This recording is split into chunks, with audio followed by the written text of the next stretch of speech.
Perplexity has a depth problem. This is part two. Go watch part one. Now, in part one, I talked about how frustrated I was with the Perplexity shopping experience after having ordered something and then learning that they haven't figured out anything with returns.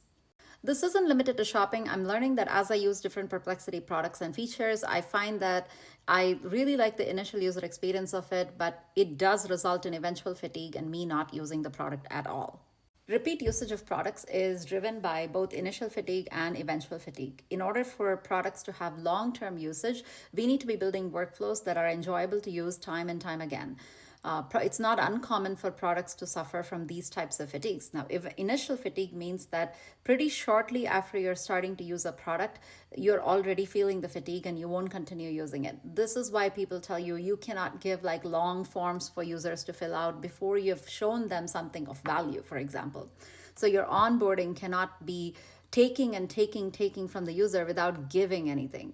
Now, eventual fatigue means that they may even use your product initially and find it exciting, but as they use it over and over again, they find something else that causes fatigue and is not so enjoyable anymore, and people stop using it in the process.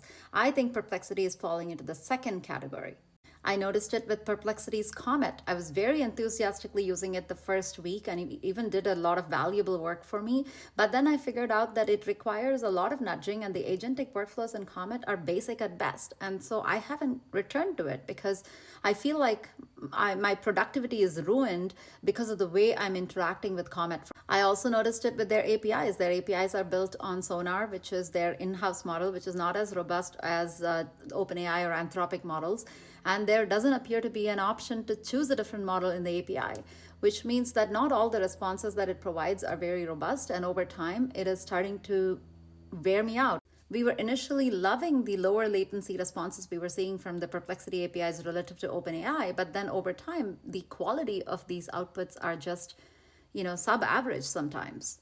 I believe this also has something to do with the aggressive partnerships we're seeing coming out of Perplexity. They've been using the boatloads of money they raised from investors to give away Perplexity for free for a year across the board with so many different partners. Happened with Samsung, happened with SK Telecom, as happened with Airtel in India, and now it's happening with PayPal and Venmo. They even partnered with bloggers like Lenny to give away Perplexity free, which I got from Lenny's newsletter. While OpenAI and Gemini have done a few discounted things in India, you don't see OpenAI or Anthropic going out and giving 1 year of free annual subscription endlessly.